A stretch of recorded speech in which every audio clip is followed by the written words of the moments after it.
Hello, welcome to all of you in डबक्राम math classes. Mensuration की series जो अपन ने स्टार्ट करी थी उसमें अपन 6 पार्ट कंप्लीट कर चुके हैं, जिसमें अपन वर्ग, रेक्टेंगल और स्क्वायर के बारे में पढ़ चुके हैं। आज नेक्स्ट पार्ट 7वां पार्ट हम पढ़ रहे हैं, जिसमें अपन स्टडी करेंगे पैरेललोग्राम के बारे में, समांतर चतुर्भुज के बारे में। देखिए, समांतर चतुर्भुज की बात करते हैं। सबसे पहले समांतर चतुर्भुज होता क्या है? तो ऐसा चतुर्भुज जिसके आमने सामने की भुजाएं समांतर होती है। ठीक है, ऐसा चतुर्भुज जिसके आमने सामने की भुजाएं जो होती है वो क्या होती है? पैरेलल होती है या समांतर होती है। जैसे ये चतुर्भुज बना दिया अपन ने ए बी सी और D. A B C D कोई एक चतुर्भुज है, तो यहाँ पर आमने सामने की भुजाएं आप देखेंगे तो ए बी जो है वो पैरेलल है किसके? सी डी के। ठीक है, और दूसरी बात आप बोल सकते हैं कि ए डी जो पैरेलल है वो किसके? बी सी के। ठीक है, ए बी पैरेलल होगा सी डी के और ए डी जो है वो पैरेलल होगा बी सी के। तो आमने सामने की साइड्स जो है वो क्या है? पैरेलल हो गई। साथ ही साथ ए बी इक्वल टू होगा सी डी के और ए डी इक्वल टू होगा बी सी के। मतलब ऐसा चतुर्भुज, ऐसा रेक्टेंगल जिसके आमने सामने की भुजाएं पैरेलल हो, साथ ही साथ समानांतर या इक्वल भी हो, तो ऐसे चतुर्भुज को कहा जाता है समांतर चतुर्भुज या पैरेललोग्राम। ठीक है, अब इससे अगली प्रॉपर्टी के बारे में बात करते हैं इसकी। तो इसके अंदर दो विकर्ण होते हैं, डायगोनल 1 और ये डायगोनल 2। ठीक है, डायगोनल 1 और डायगोनल 2। तो इसके जो डायगोनल है, डायगोनल D1 और D2, दोनों की जो लेंथ होती है, लेंथ इज़ नॉट इक्वल नहीं होती। मतलब दोनों डायगोनल जो है D1 is not equal to D2। Diagonal की लंबाई जो है वो अलग अलग होती है। ये D1 हो गया, ये D2 हो गया। तो दोनों डायगोनल जो है उनकी जो लेंथ होती है वो डिफरेंट होती है। नेक्स्ट पॉइंट की बात करते हैं इसी में। तो इसके जो विकर्ण है, डायगोनल है, वो एक दूसरे को क्या करते हैं? बाइसेक्ट करते हैं। एक दूसरे को बाइसेक्ट करते हैं। डायगोनल एक दूसरे को बाइसेक्ट करते हैं, यानी कि आप बोल सकते हैं अगर इस पॉइंट को कुछ और नाम दे दें, ठीक है, तो ये साइड और ये साइड जो होंगी ये दोनों इक्वल होगी। ठीक है, डायगोनल क्या करते हैं? बाइसेक्ट करते हैं, यानी कि ए ओ जो होगा वो किसके इक्वल होगा? ओ सी के। और बी ओ जो होगा वो किसके इक्वल होगा? ओ डी के। ठीक है, डायगोनल बाइसेक्ट कर रहे हैं एक दूसरे को, तो ए ओ की जो लेंथ है वो किसके इक्वल होगी? ओ सी के। और ये दोनों क्या होगी? ए सी का आधा। ठीक है, साथ ही साथ आगे बात करते हैं कि बी ओ और ओ डी ये दोनों भी इक्वल होंगे, और ये क्या होंगे? तो ये बी डी का हाफ होंगे। ठीक है, यहाँ तक आपको चीज़ें क्लियर है कि इसके जो लेंथ है, जो आमने सामने की भुजाएं होती है उनकी लंबाई बराबर होती है, वो पैरेलल होती है। दो विकर्ण होते हैं, डायगोनल होते हैं, दोनों की लेंथ जो है वो इक्वल नहीं होती है। डायगोनल एक दूसरे को बाइसेक्ट करते हैं, यानी कि समद्विभाजित करते हैं। और जो सबसे इम्पोर्टेंट पॉइंट यहाँ पर आता है वो ये होता है कि बाइसेक्ट तो करते हैं, पर ये जो एंगल होता है बट 90 डिग्री पर नहीं। ठीक है, मतलब बाइसेक्ट करने के बाद जो एंगल बनता है वो 90 डिग्री नहीं होता है। मतलब यहाँ कुछ थीटा एंगल होगा, 90 डिग्री नहीं होगा। ठीक है, यहाँ तक सारी चीज़ें आपको होप तो क्लियर हो गई होगी। डायगोनल के बाद इसके बात करते हैं, डायगोनल बाइसेक्ट करते हैं। नेक्स्ट बात करते हैं जो इसके आमने सामने के एंगल्स जो होते हैं, लाइक कोण ए जो होता है वो हमेशा कोण सी के बराबर होगा। आमने सामने के जो कोण होते हैं वो बराबर होते हैं, तो कोण बी जो है वो कोण डी के बराबर होगा। ठीक है, एक प्रॉपर्टी ये निकल के आती है कि कोण ए इक्वल्स टू होगा कोण सी के और कोण बी इक्वल्स टू होगा कोण डी के। मतलब आमने सामने के कोण जो होते हैं वो भी इक्वल होते हैं। साथ ही साथ एक पॉइंट और होता है कि इसके जो डायगोनल्स है, ठीक है, डायगोनल्स वर्टेक्स एंगल को इक्वल पार्ट में बाइसेक्ट नहीं करते। ठीक है, पॉइंट समझना, जो वर्टेक्स एंगल होता है, वर्टेक्स एंगल को बाइसेक्ट नहीं करते हैं, वर्टेक्स एंगल को दो समान भागों में विभाजित नहीं करते हैं। यानी कि अगर ये थीटा है तो ये भी थीटा नहीं होगा, ये कोई दूसरा एंगल होगा जिसे मैं नाम दे रहा हूँ अल्फ़ा। ठीक है, ये अगर थीटा है तो ये क्या होगा अल्फ़ा। ये दोनों एंगल कभी भी इक्वल नहीं होंगे। ठीक है, क्योंकि इसके जो डायगोनल है वो जो वर्टेक्स एंगल है, ये जो वर्टेक्स पर एंगल होता है, इस वर्टेक्स एंगल को दो समान भागों में विभाजित नहीं करते हैं। अब देखिए ज़रा आगे देखते हैं थोड़ा सा। अगर ये दो पैरेलल लाइन है ए बी और सी डी, अगर ये दो पैरेलल लाइन है ए बी और सी डी, तो आपने पैरेलल लाइंस के बीच में कोण देखा है। अगर ये अल्फ़ा है तो ये एंगल भी अल्फ़ा होगा। ठीक है, दो पैरेलल लाइन के बीच में इस प्रकार से कोण बन रहा है, ये वाला जेड का साइन जो बनता है। ठीक है, शीर्षाभिमुख कोण, शीर्षाभिमुख कोण नहीं, जो कोण होता है जेड वाला, अगर ये अल्फ़ा है तो ये भी क्या होता है अल्फ़ा ही बनता है। ठीक है, एकांतर अंतः कोण जिन्हें कहा जाता है। आगे देखते हैं, ये एंगल अल्फ़ा है तो ये भी हो गया। ठीक है, एकांतर कोण होने की वजह से अगर ये अल्फ़ा है तो ये भी अल्फ़ा हो जाएगा, और ये थीटा है तो ये भी थीटा हो जाएगा। सिमिलरली ये एंगल है जो वर्टेक्स एंगल है, लेट सपोज अगर ये बीटा है और ये गामा है, तो इसी आधार पर ये भी गामा हो जाएगा और ये बीटा हो जाएगा, क्योंकि यहाँ पर भी जेड बन रहा है, यानी कि ये भी क्या है एकांतर कोण है। ठीक है, अभी आपको यहाँ पर चार अलग अलग त्रिभुज दिख रहे हैं। अब अगर आप ध्यान से देखेंगे, त्रिभुज ए ओ डी और त्रिभुज बी ओ सी, त्रिभुज ए ओ डी और त्रिभुज बी ओ सी, यहाँ पर देखिए गामा एंगल है, यहाँ थीटा है, तो यहाँ पर गामा, यहाँ पर थीटा, और ये दोनों एंगल आपस में क्या है बराबर है। तो किसी भी त्रिभुज के तीनों एंगल बराबर हो जाते हैं तो तीनों भुजाएं भी बराबर होती है। ठीक है, तो इसका मतलब आप बोल सकते हैं कि ये दोनों त्रिभुज क्या होंगे सर्वांगसम। त्रिभुज ए ओ डी और त्रिभुज बी ओ सी क्या बन जाएगा सर्वांगसम त्रिभुज बन जाएंगे, यानी इसका एरिया अगर 1 होगा, इसका एरिया भी 1 ही होगा। सिमिलरली त्रिभुज ए ओ बी सर्वांगसम हो जाएगा त्रिभुज सी ओ डी, तो अगर इसका भी एरिया 1 है तो इसका भी एरिया 1 होगा। इस प्रकार से आप कह सकते हैं कि इसके अंदर जो चार छोटे छोटे त्रिभुज आपको दिख रहे हैं, उन चारों का एरिया जो है वो समान होगा। ठीक है, इसका एरिया इक्वल क्यों होगा, क्योंकि ये डायगोनल को जो है बाइसेक्ट कर रहा है, और अगर डायगोनल को बाइसेक्ट करता है तो ये जितना है उतना ही ये होगा, ये साइड जितनी है उतनी ये होगी। और आपको इस प्रकार से एक त्रिभुज देखने को मिल रहा है, तो त्रिभुज की जो भुजा है वो जिस रेशो में बटी होती है उसका क्षेत्रफल भी उसी रेशो में बटा होता है। तो अगर ये 1 है तो ये भी 1 हो जाएगा।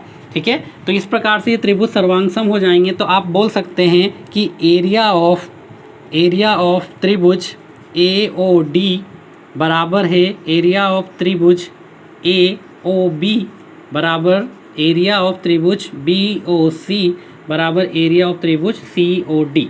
ठीक है, इन चारों का एरिया जो है वो क्या होगा इक्वल होगा, और ये सब किसके इक्वल होगा, ये चारों का एरिया इक्वल होगा 1/4 रेक्टेंग जो आपका पैरेललोग्राम बन रहा है। ठीक है, एरिया ऑफ पैरेललोग्राम कौन ए बी सी डी। ठीक है, चारों का एरिया इक्वल होगा, और वह किसके इक्वल होगा area of parallelogram A B C D के। आगे बात करते हैं एरिया ऑफ पैरेललोग्राम। देखिए पैरेललोग्राम में अभी अपन ने बात करी थी कि आमने सामने की भुजाएं बराबर होती है, तो अपन मान लेते हैं कि A D equals to B C equals to A है, यानी कि ये साइड ए है, और A B equals to C D equals to B है, यानी कि ये साइड अगर बी है तो ये भी बी है। ठीक है, अब अगर आप इस चतुर्भुज को, ठीक है, इस पैरेललोग्राम को अच्छे से देखेंगे तो आपको यहाँ पर दो त्रिभुज दिख रहे हैं इस प्रकार से अलग अलग। ठीक है, ये, और आपको पता है कि अगर ऐसा कोई त्रिभुज हो लाइक डेट, ठीक है, तो इस त्रिभुज का एरिया क्या होता है, तो आप कहेंगे हाफ बेस इंटू क्या होती है height, half into base into height, और हाइट क्या होगी यहाँ से डाला गया लंब। ठीक है, यहाँ से डाला गया लंब। ठीक है, यहाँ से जो लंब डालोगे यही इसकी हाइट होगी। तो अगर आप इसका एरिया निकालना चाहते हैं तो आपको दो सिमिलर ट्रायंगल दिख रहे हैं, तो ये यहाँ जो हाइट है वही यह हाइट भी होगी, दोनों हाइट तो सेम है, क्योंकि दो लाइन क्या थी पैरेलल लाइन थी, तो ये हाइट सेम होगी, तो जितना एरिया उतना इसका होगा वही एरिया इसका होगा। ठीक है, तो आप क्या लिख सकते हैं इसका area, area of parallelogram, area of parallelogram ABCD का एरिया क्या निकल के आ जाएगा। आप इसको दो तरीके से अलग अलग लिख सकते हैं कि इस त्रिभुज का एरिया, इस त्रिभुज का एरिया मतलब त्रिभुज ADC का एरिया प्लस त्रिभुज ACB का एरिया, त्रिभुज ACB का एरिया। ठीक है, इन दोनों का एरिया अगर आप कंबाइन कर देंगे तो आपका आंसर आ जाएगा। ठीक है, तो अब देखिए त्रिभुज ADC का एरिया आपको देखना है, तो त्रिभुज ADC का क्या एरिया होगा, हाफ, बेस कितना है DC को अपने क्या लिखा है B इंटू हाइट कितनी दिख रही है, इसको हाइट को मान लेते हैं H, तो हाफ B इंटू H। यहाँ पर भी ये हाइट तो सेम ही है, प्लस क्या होगा हाफ B इंटू H। ठीक है, तो टोटल एरिया कितना निकल के आ जाएगा, टोटल एरिया इसका हो जाएगा हाफ प्लस हाफ करेंगे तो BH। ठीक है, हाफ प्लस हाफ करोगे तो BH होता है। तो जब भी पैरेललोग्राम का एरिया निकाला जाता है हमेशा इसे सिंपल वे में लिखा जाता है आधार इंटू ऊंचाई। ठीक है, आधार इंटू ऊंचाई, यही आपके पैरेललोग्राम का एरिया होता है। ठीक है, आपके समांतर चतुर्भुज पैरेललोग्राम का एरिया क्या होता है, आधार इंटू ऊंचाई। यह आधार या तो ये वाला हो सकता है, और अगर इसी को घुमा लोगे आप तो ये जो दो पैरेलल लाइन है, ठीक है, ये पैरेलल लाइन यानी कि ये वाली, तो इसकी ऊंचाई क्या हो जाती है ये। ठीक है, अगर आप इसको थोड़ा सा घुमा कर देखेंगे तो यहाँ से इस प्रकार से इसकी ऊंचाई आती है उस केस में। ठीक है, इसको अगर कोई और नाम ले देते हैं लाइक H, यहाँ पर H नाम दे दिया तो इस हाइट को कुछ नाम दे देता हूँ K, तो इसका एरिया BH या A और K भी हो सकता है। अगर आपको इन दो A मतलब AD और BC इन दोनों के बीच की लंबाई दी हो तो ये भी एक तरीके से क्या हो जाएगी हाइट, उस केस में आपको ये वाला बेस दिया हुआ रहेगा। ठीक है, तो ये बेस इंटू हाइट लिख सकते हैं या फिर ये बेस इंटू हाइट लिख सकते हैं, तो B इंटू H लिख सकते हैं या फिर A इंटू K लिख सकते हैं। अल्टीमेटली कहने का मीनिंग ये है कि आप इसका एरिया कैसे निकाल सकते हैं डायरेक्टली, आधार इंटू ऊंचाई, यदि ऊंचाई दी हो तो। ठीक है, बट अगर ऊंचाई ना दी हो तो क्या किया जाए, तो अगर ऊंचाई नहीं दी हो तो देखिए आगे, अगर आपको एंगल दिया हुआ हो एक, मतलब अगर ऊंचाई नहीं दी हो, देखो ऊंचाई दी होगी तो आधार इंटू ऊंचाई आपका क्षेत्रफल हो जाएगा। बट अगर क्वेश्चन में ऊंचाई नहीं दी हो और इस प्रकार से आपको कोई एक एंगल दे दिया जाए, ठीक है, तो आपको पता है कि दो पैरेलल लाइन के बीच का जो टोटल एंगल होता है वो हमेशा 180 डिग्री होता है, यानी कि ये जो दूसरा वाला एंगल होगा ये 180 माइनस थीटा होगा। पहली बात तो आप ये समझिए कि अगर ये एंगल थीटा है तो ये कितना हो जाएगा 180 माइनस थीटा, क्योंकि ये लाइन दोनों क्या है पैरेलल है, और दो लाइन पैरेलल लाइन के बीच का टोटल कोण कितना होता है 180 डिग्री होता है। तो अगर ये थीटा है तो ये कितना हो जाएगा 180 माइनस थीटा। अब ये एंगल थीटा दिख रहा है, आपको पता है कि ये दोनों बराबर है और ये दोनों भी बराबर है, ये B और B बराबर है और इधर A और A इक्वल है, तो जितना एरिया इसका होगा वही एरिया इसका होगा, जितना एरिया इसका होगा वही एरिया इसका होगा, क्योंकि ये डायगोनल इसको दो इक्वल पार्ट में बाइसेक्ट करता है एरिया को। ठीक है, तो जितना एरिया इसका होगा उतना ही एरिया इसका होगा। मीन्स आप लिख सकते हैं कि पैरेललोग्राम का एरिया, पैरेललोग्राम ABCD का एरिया जो होगा वो किसके इक्वल होगा, 2 टाइम्स त्रिभुज ADB का एरिया, सॉरी ADC का एरिया, 2 टाइम त्रिभुज ADC का एरिया। ठीक है, अब अगर ADC की बात करते हैं, ADC, आप ADC की बात करते हैं तो त्रिभुज ADC का एरिया आप कहाँ से निकालेंगे, तो ज़रा ADC को देखिए, आपने एक साइन थीटा का फॉर्मूला पढ़ा होगा, साइन रूल जिसे कहते हैं। ठीक है, एरिया निकालने का फॉर्मूला होता है हाफ समांतर साइड्स का योग, जो दिन दोनों के बीच थीटा दिया हुआ हो, तो हाफ AB साइन थीटा, ये एरिया निकालने का डायरेक्टली फॉर्मूला होता है अगर दो साइड के बीच एक एंगल दिया हुआ हो तो, क्योंकि यहाँ आपको डायगोनल नहीं दिया है, तो एरिया क्या हो जाएगा इसका हाफ AB साइन थीटा। ठीक है, बट अब तो पैरेललोग्राम का एरिया चाहिए, तो ABCD का एरिया, पैरेललोग्राम ABCD का एरिया कितना हो जाएगा, आपको 2 का मल्टीप्लाई करना है, तो 2 इंटू 1/2 AB साइन थीटा करेंगे तो 2 से 2 कैंसिल हो जाएगा, तो ये आ जाएगा AB साइन थीटा। ठीक है, तो ये भी आपका एरिया निकल के आ जाएगा अगर आपको एक एंगल दिया हुआ हो तो। ठीक है, देखिए पहला केस अपन ने देखा कि अगर आपको हाइट दी हो और बेस दिया हो तो आप एरिया कैसे निकाल लेंगे। आप एरिया निकालेंगे डायरेक्टली, ठीक है। एरिया आप कैसे निकालेंगे, बेस इंटू क्या कर देंगे, हाइट, ठीक है।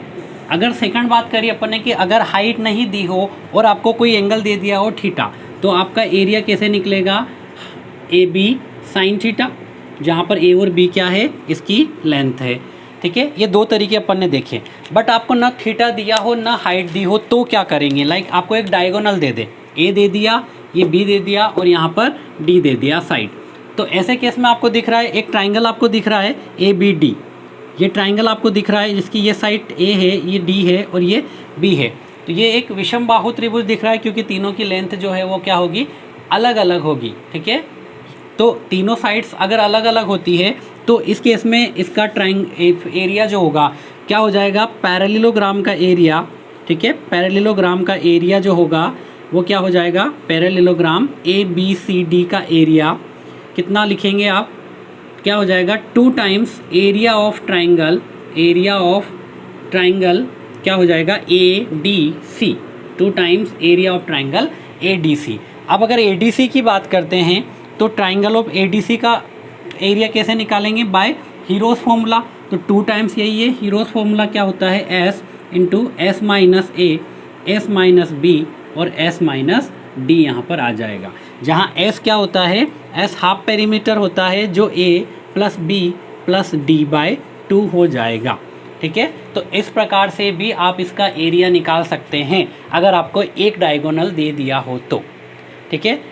नेक्स्ट बात करते हैं, अगर आपको एक डायगोनल दे दिया हो और अगर दूसरा डायगोनल निकालने को कहा जाए, ठीक है, और ए और बी आपको दिया हुआ हो, यानी कि जो पैरेललोग्राम है उसकी साइड्स के बारे में आपको बताया गया हो, तो कैसे निकालेंगे। देखिए यहाँ पर आपको 2 अलग अलग त्रिभुज दिख रहे हैं, त्रिभुज ए डी सी, त्रिभुज ए डी सी जिसको मैंने यहाँ पर बनाया है, और त्रिभुज ए सी बी जो मैं यहाँ पर ड्रॉ किया हूँ, ठीक है। त्रिभुज बी सी और डी, त्रिभुज ए डी सी और त्रिभुज बी डी सी।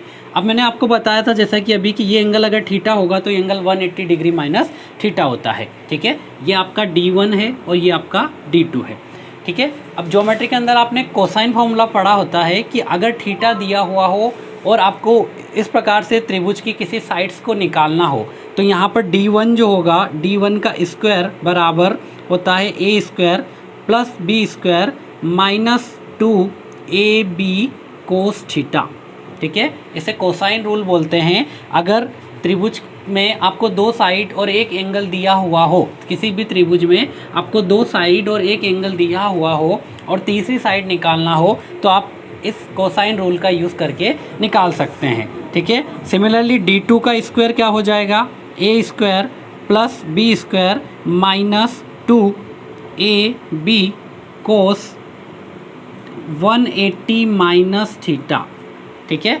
अब कोस 180 माइनस थीटा को आप देखेंगे तो माइनस कोस थीटा होता है, ठीक है। कोस 180 माइनस थीटा क्या होता है, माइनस कोस थीटा होता है। तो ये माइनस माइनस क्या हो जाएगा, प्लस हो जाएगा, ठीक है। ये माइनस माइनस क्या हो जाएगा, प्लस हो जाएगा। यानी कि आपकी जो इक्वेशन है वो अब क्या बन जाएगी, आप इस इक्वेशन को देखेंगे तो D1 का स्क्वायर बराबर A square plus B square minus 2ab cos theta, और जो सेकंड इक्वेशन है वो बन जाएगी D2 का स्क्वायर बराबर A square plus B square plus 2ab cos theta, ठीक है। अगर इन दोनों इक्वेशंस को ऐड कर लेते हैं तो 2ab कोस थीटा से 2ab कोस थीटा कैंसिल हो जाएगा, प्लस माइनस है, नीचे क्या बच जाएगा, D1 का स्क्वायर प्लस D2 का square equals to 2 times A square plus B square, ठीक है। ये आपका एक फॉर्मूला निकल के आता है जिसके द्वारा अगर आपको पैरेललोग्राम की 2 साइड्स दी गई हो और एक डायगोनल दिया गया हो तो दूसरा डायगोनल आप इस फॉर्मूले का यूज़ करके इजीली निकाल सकते हैं। सो इस प्रकार से अपन ने डायगोनल और साइड्स को लेकर पैरेललोग्राम के अंदर जितने भी पॉसिबल केसेस होते हैं, किस किस प्रकार से आप उसका एरिया निकालते हैं, सारी चीज़ों को 1 बाय 1 डिस्कस किया है, ठीक है। अब इसके कुछ क्वेश्चंस देखते हैं।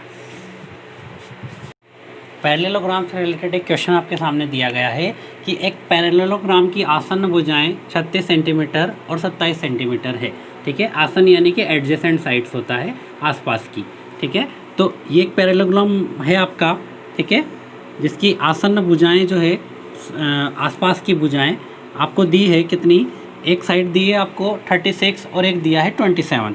ये छोटा वाला 27 और बड़ा वाला 36 आपको दिया हुआ है, तो ये भी 36 और ये 27 हो जाएगा।